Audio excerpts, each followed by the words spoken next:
Welcome to the Paradigm Shift on 4ZZZ 102.1, where we challenge the assumptions of our current society to resist depression and investigate alternative ways of living for a world based on justice, solidarity and sustainability.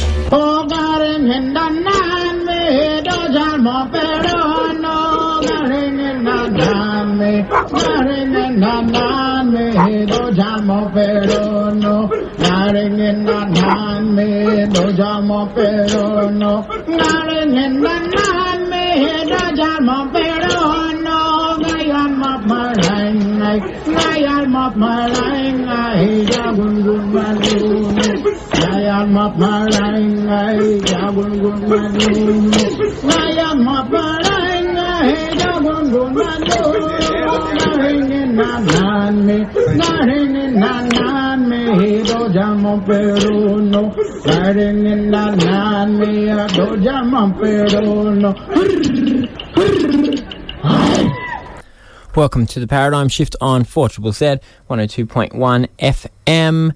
That's your local community radio station. My name is Andy and I will be hanging out with you for the next hour.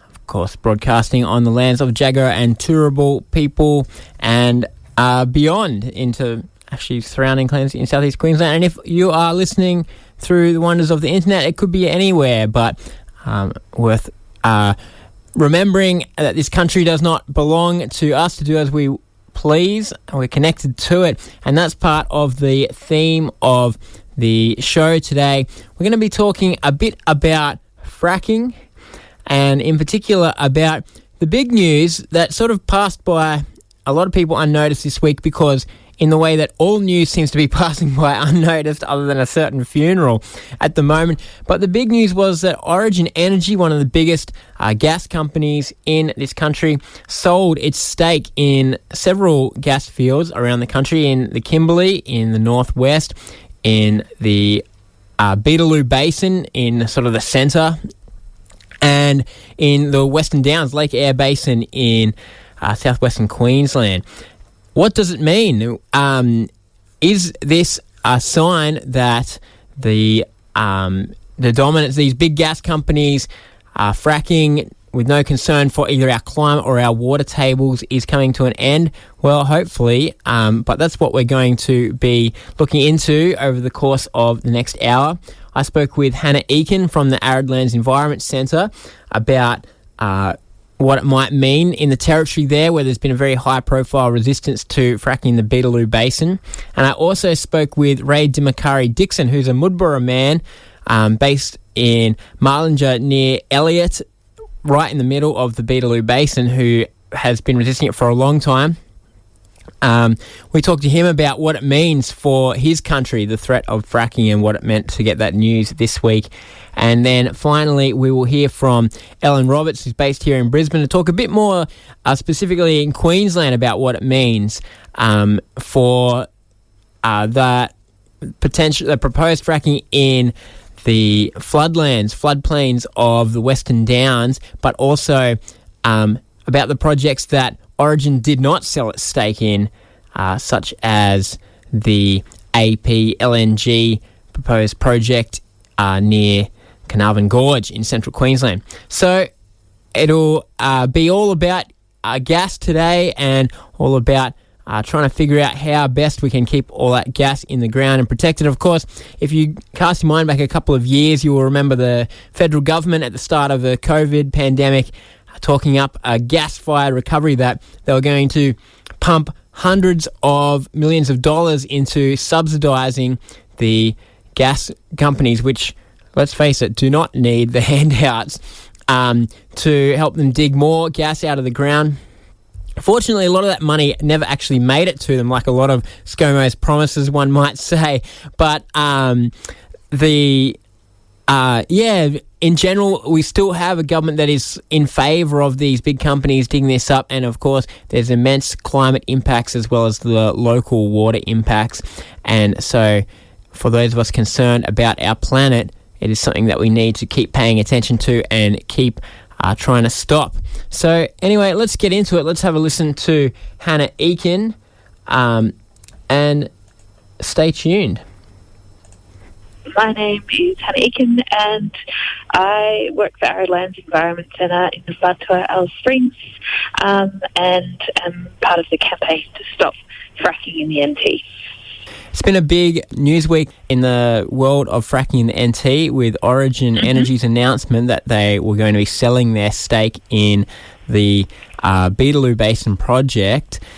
But first off, maybe for those of us in Queensland, can you give us some idea, where is the Beetaloo Basin and what are we talking about here? So the Beetaloo Basin is sort of halfway between Alice Springs and Darwin, from a small town called Elliott, sort of at the south end, up to near Mataranka Springs and across to Borroloola. So we're looking at a really large area. It's about half the size of Tasmania, and it is in kind of semi-tropical, semi-arid country. There's a whole lot of Aboriginal communities and outstations there. There's cattle stations, and it covers some kind of a few really important wetlands are in that region, and it's one really large aquifer that connects a lot of the centre of the NT. So you mentioned there that there's a number of Indigenous communities there and also cattle stations, and both these groups have been outspoken in their opposition to the fracking there, haven't they? Yeah, so there's been, when they first started opening up exploration licences for fracking in the NT over a decade ago, there was, people had never heard of what fracking was. It was a new concept, but since then, there's been a really strong community campaign led by traditional owners and affected communities of that region, saying that we don't want fracking. And there's been, a sort of real groundswell of resistance across the NT in support of those affected people for the best part of a decade now. And so the announcement this week, did it come as a surprise? Origin Energy held the majority stake, I think about 75% of the capital for the Beetaloo project, and they've sold on. How was the news taken? The news did come as a bit of a surprise. I mean, Origin has been under huge pressure. Their reputation's been severely damaged by their involvement in this very controversial, as it's been reported, or very unpopular gas basin. They've been getting pressure from shareholders, from customers for many years now. There's been, groups like Seed and Get Up have been targeting their offices in Sydney, and it's become really quite a national issue for them. So in some ways, it's not a surprise. And we also have been telling them for many, many years that the economics of this basin just don't line up. It's really far away, and by the time you ship that gas to market, it's looking at being, $12 or something a gigajoule, which just doesn't compete with conventional gas that exists, and certainly doesn't compete with renewables. So it was sort of a matter of time, we thought, before the market for opening up new gas basins becomes too dodgy for a big company like Origin to want to invest in. But at the same time, we weren't expecting it this week, and it was a real shock and a joy for lots of people who've been fighting it for a very long time. They did sell it at quite a loss, right? They lost something like $90 million in the sale. And so it does really seem like it's a win for those of us who have been opposing gas, that it's just becoming too unprofitable even to manage. And big companies like Origin are just trying to get out of it while they can. Yeah, it's super interesting. They also pulled out of the Kimberleys and Channel Country in Western Queensland, where they all set up exploration permits, although they haven't sold those yet. And they said explicitly that they wanted to do so to move towards a strategy of, investing in renewable energy. And so that's it's really great to hear that message is starting to get through, and large companies like Origin are seeing that that's where the future is, not in opening up new gas basins. They sold it at a $90 million loss because they've invested heaps and heaps of money over the last 10 years. And so we really, we do see that as a bit of a sign of the times. However, the fight's not over. They sold it to another company called Tamboran Resources, who in many ways are just dodgier and more aggressive, so a lot smaller, 1% the size of Origin. And this seems to be, where things are going, is as these blue chip or whatever large companies see the writing on the wall, the people who are willing to take those high risks with trying to sink capital into developing unconventional gas basins like the Beetaloo are the sort of ones who are willing to cut the most corners and actually don't give a fuck about their reputation. And so that's kind of what we're fighting now. Yeah, well, that was going to be my next question. I guess, what does the future of this campaign look like now with Tamboran holding the entire lease? Well, we've got Tamboran, we've got Santos, and we've got Empire Energy and Falcon Oil and Gas who are active in the Beetaloo Basin. History tells us that generally it can be quite hard for small companies to get to production because there's just such a big jump in terms of building pipelines and making agreements and those kind of things. However, the NT government has really been doubling down on trying to get to a stage where they can sign off on what we call production leases, so licenses to actually mine and sell the gas, because we're still at the stage of exploration at the moment. And they are, putting through a whole lot of dodgy legislation, water allocation plans that wouldn't leave any water left for communities in the region, and fudging the books around, considering fudging the books around emissions, which has been a real sticking point for this gas basin, because they made a commitment, the Northern Territory government, that the Beetaloo Basin wouldn't increase the NT's emissions, that would be no net increase to the NT's emissions, and so they're scrambling to find a way to say that that's possible. So we're still really keeping our eye on, what happens, and it's really an important time to be applying political pressure. Like, it feels like it could go one of two ways. They could double down and we could have this scenario of this horrible gas field ramping up in the next few years, or if the community pressure, keeps going and really pushes them over the edge and we hold them off that bit longer, like, inevitably the long-term future for gas is really not good. I did see Tamboran in their announcement when they'd bought Origin stake say that they were on track to be a net zero, or the Beetaloo project is on track to be net zero by 2025. I mean, that's just a ridiculous claim, right? Is there anything to that? No, there's absolutely nothing to that. It's a crock of shit.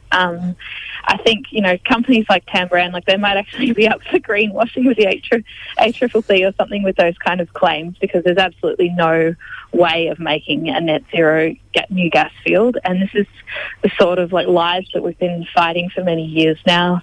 There's talk of offsetting and of carbon capture and storage, but the truth is these things are largely fiddling around the edges.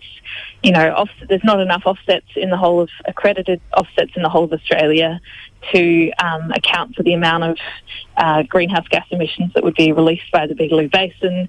Carbon capture and storage is proven to be a complete failure over the last 30 years. And so, I think you can take those kind of statements with a grain of salt, but it shows that even the most dodgy companies like Tamboran, which are run by, which don't have the same kind of reputational risks that Origin has around selling energy to the public, still have to say those things, even if there's not really anything credible behind them in order to justify opening up new gas fields at this time.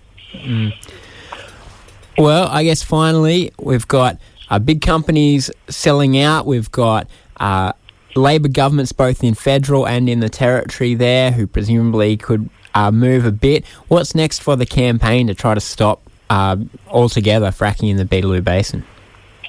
I mean, there's a number of different fronts to this campaign. We'll be pushing really hard against Tamboran, and they're going to be, hopefully, there's a Senate inquiry into them and a number of other companies that received public money from the government, the federal government, during Morrison time, and we're going to be really pushing to roll back those subsidies, because that's what they will be wanting to. They'll be wanting large amounts of federal government money to be able to move towards production. So we're going to be really ramping up the public pressure, asking the government not to fund this industry, which is deeply unpopular and climate wrecking. And we will be, there's the traditional lands and pastoralists are continuing to resist efforts from the companies as they ramp up towards production. There's going to be a whole lot more kind of permissions that they're going to be needing to get, and it'll be a multi-pronged fight. but there's no sign of community giving up anytime soon, and so we're just going to keep holding them off until they're done. If people want to find out anything more about the campaign, how can they do that? There's a Facebook page called Don't Frack the Territory that gets regularly updated with news and also with, events and invites and ways that you can get involved. There's a number of different organisations on this side. If you're outside of the NT, national organisations like Get Up and Seed have long had campaigns around not fracking territory that you can find on their websites, or you can check out Protect Country Alliance website if you Google that. Okay, thanks, Hannah. Thank you. On Paradigm Shift on 4ZZZ, we were speaking with Hannah Ekin from the Arid Lands Environment Centre about the announcement at the beginning of this week that Origin Energy would be selling its stake in a few different gas fields around the country, but the most high profile being that in what the gas industry calls the Beetaloo Basin. Of course, all they see is a pool of gas under the ground, but what for the Aboriginal people who live in the area is a number of different Aboriginal countries, as we will hear. I did get a text in. It's great to be back in the 4ZZZ studio after a few months of sending the show in remotely, partly because it means I can read the texts that people send in during the show. Apologies if you have texted in at any time in the last few months and I never responded to it while the show was on. I wasn't here to see it. But Dave Whitfield, who you may know as the host of Eco Radio on Wednesdays at midday, great 4ZZZ show, highlighted what Hannah said, that the licenses getting taken up by smaller companies actually increases the chance that there's more cutting corners and kind of dodginess in building these projects.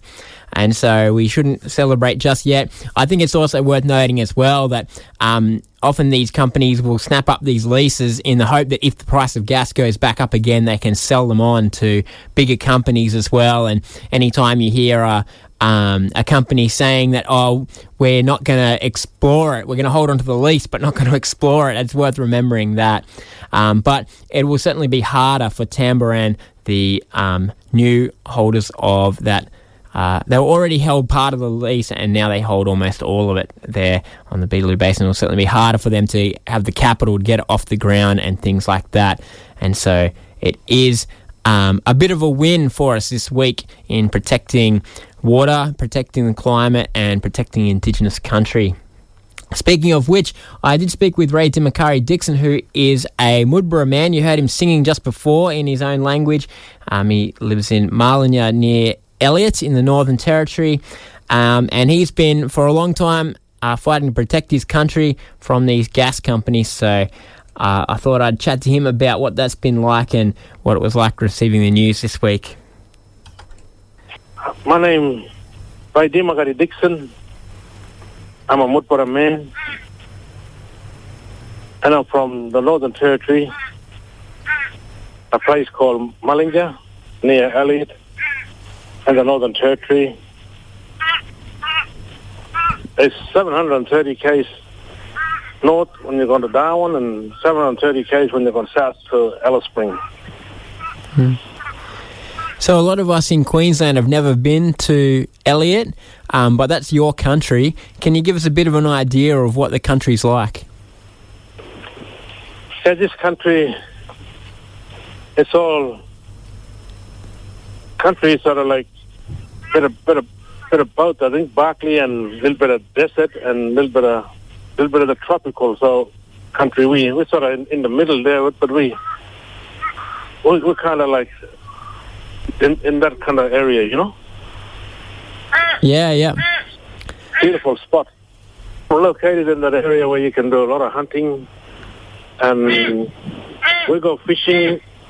Not like a big river. It's a sort of, it's a lake sort of thing. You know, you can still get a fish like small, you know, good size, silver perch from a lake, from lagoon. So that's still a hunting thing for us, and we go camping and we hunt for kangaroo, turkey. We'll have to do that kind of thing on country, yeah. So your country has been in the news a little bit more recently because of the attempts of a few companies to extract gas from there. I mean, for Mudburra people, what did it mean to discover that companies were going to try to extract gas from there? For Mudburra people, country's been here for decades, and for history. We look after our environment. We share our thing with country, and we don't like the idea of mining company coming and sort of destroying our country, especially our water. Yeah, fracking has been proven to be very bad for underground water tables, and I suppose in that part of the country, I mean, it's part of it's arid and the rest of it is sort of subtropical, and so you'd be dry and wet, and a lot of the year you'd be relying on groundwater as well, hey? There'd be very serious concerns in a dry place like that about the water safety of fracking, hey? Correct, you're right. And we are concerned, and for me and my family, we are deeply concerned about it, because water is life out here. And the last thing we don't want to drink water when it's contaminated, Yeah. And we don't want to see our country go that way in the future for a young generation. We need to stop fracking, and mining company and government need to stop giving mining company money for frack on our country. That's under the story there. That shouldn't be. Because they're just taking our country for their use, but for us, we've been living on it, It's a survival. Yeah. And what about climate change? There's been a lot of talk about the effects that gas, like what's underneath your country, that burning it, the effect it has on our climate and changing weather. Is that something that you've noticed there in Mudburra country? Yeah, climate change is happening, it's changing, yeah. And we had drought, It wasn't normal, for us. We never had that kind of thing before. It is changing, and mining company going to stop doing, like I'm saying now, government going to stop giving out money to mining company. They got to stop doing these things, because we need water to live on with all this change. Yeah. We can't live without water. So, as part of the campaign against fracking, you've been travelling around. You've been trying to lobby some of these gas companies to stop fracking your country. Can you tell us what it's looked like, that campaign, and where it's taken you? It was an experience for me, and it's a challenge in my life to my family, and it's been a lot of stress in my journey, and with my family journey as well. But campaigning is pretty powerful, and Aboriginal voice, are powerful. We need more Aboriginal people to understand about this big issue happening for us, on our country. We're gonna have to do that kind of stuff and tell Gadiba, stop doing this kind of thing to us, to our land. They are treating us like we're not from here, but we are from here. We've been here from the beginning. We've been talking to Oregon. Oregon was working here for 10 years, and we Yeah, I had a phone call another day, and that, I feel really privileged for doing campaigning and getting other people from Lock the Gate and from other Noralingi and from other community members like Barrilla, and a lot of indigenous people telling up for their homeland, for their country. Putting origin out, because it's a relief for us, for me and for others, Yeah, what was the feeling like this week when Origin announced that they were going to be selling their share? It'll be a lot harder for any companies to frack the Beetaloo now. How did you feel? I feel emotionally. I feel that way, and I feel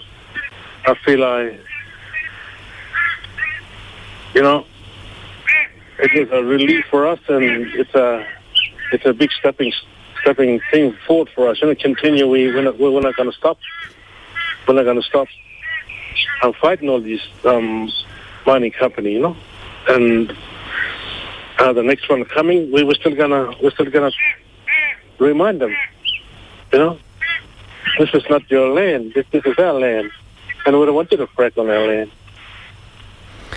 Yeah, it's still a big fight, isn't it? You've had a little win here, but not quite over yet. What comes next for Mudburra people and all the other people who are living on that country trying to protect it? I think for Mudburra and other surrounding traditional owners around this area, I think we need to stand together and tell mining company, we don't want them coming at us and destroying our country. That's not the right thing to do. They need to listen to our story. They need to respect our story. And I said this all along. I said this all the time.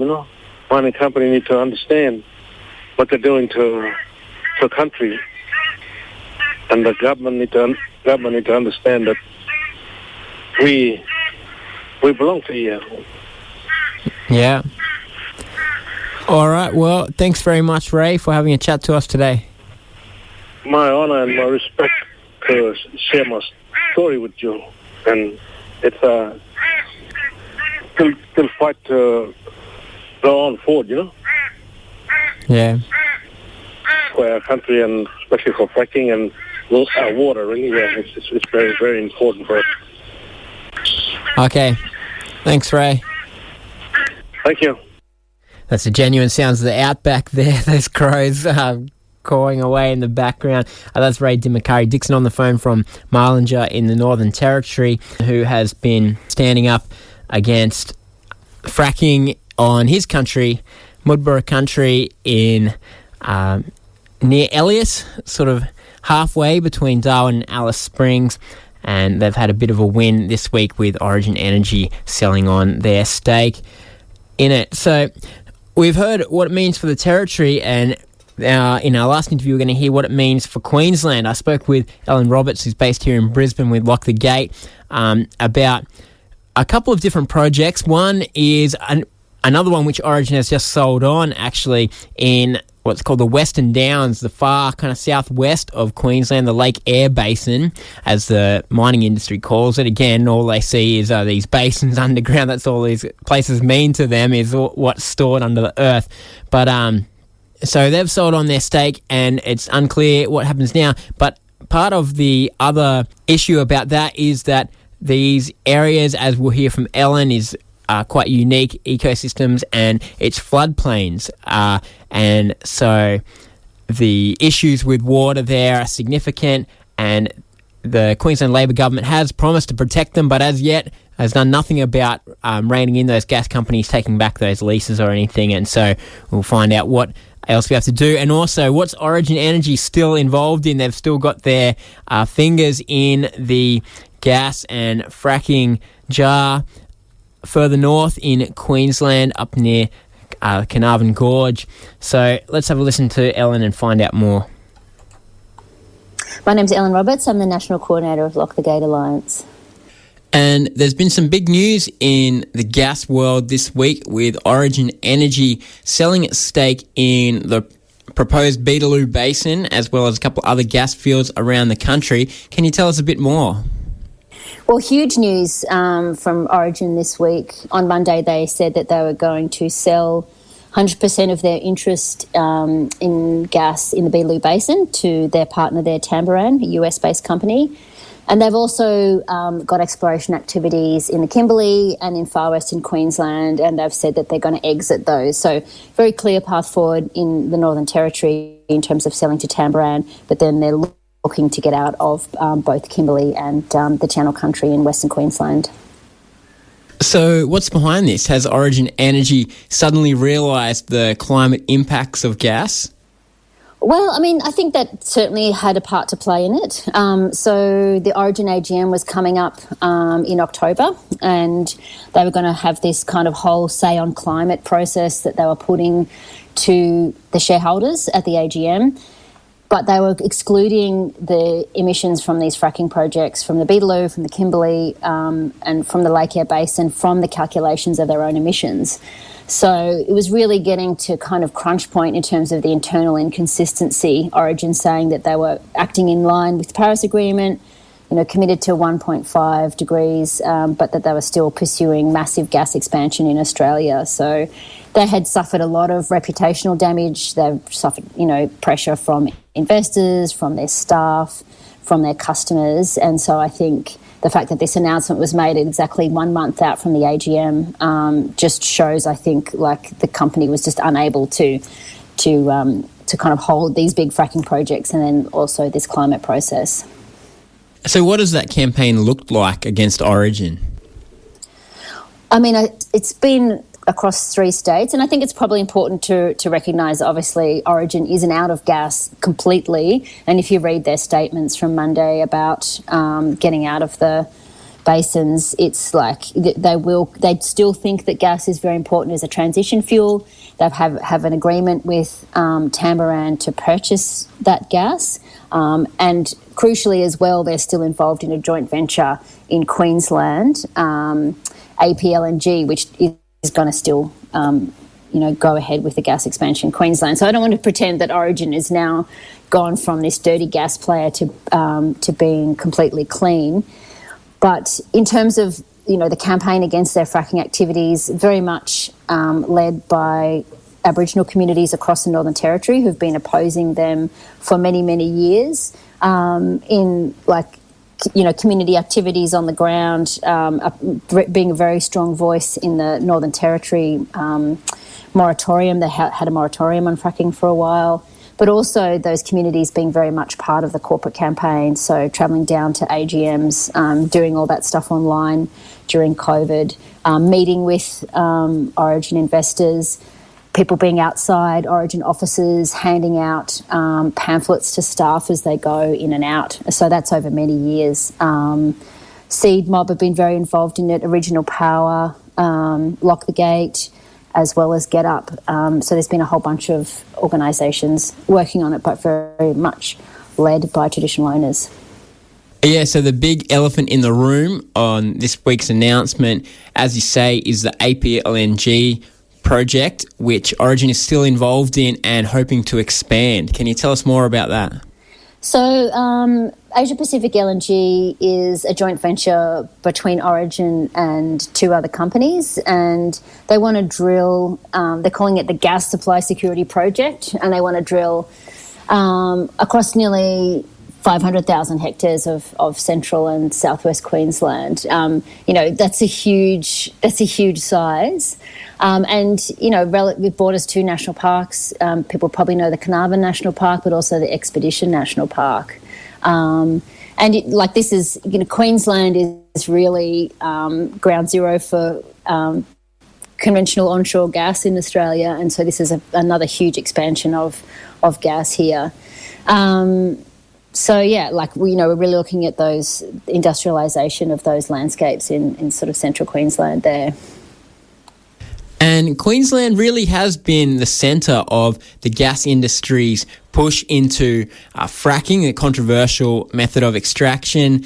And there have been big protests against fracking in places like the Scenic Rim and the Darling Downs. And as well as that APLNG project, another gas field in Queensland was concerned in Origin's announcement this week, which is in the Lake Eyre Basin in the far southwest of the state. It's a long way away from us here in Brisbane and from the media attention, but can you tell us what's happening there in the Western Downs?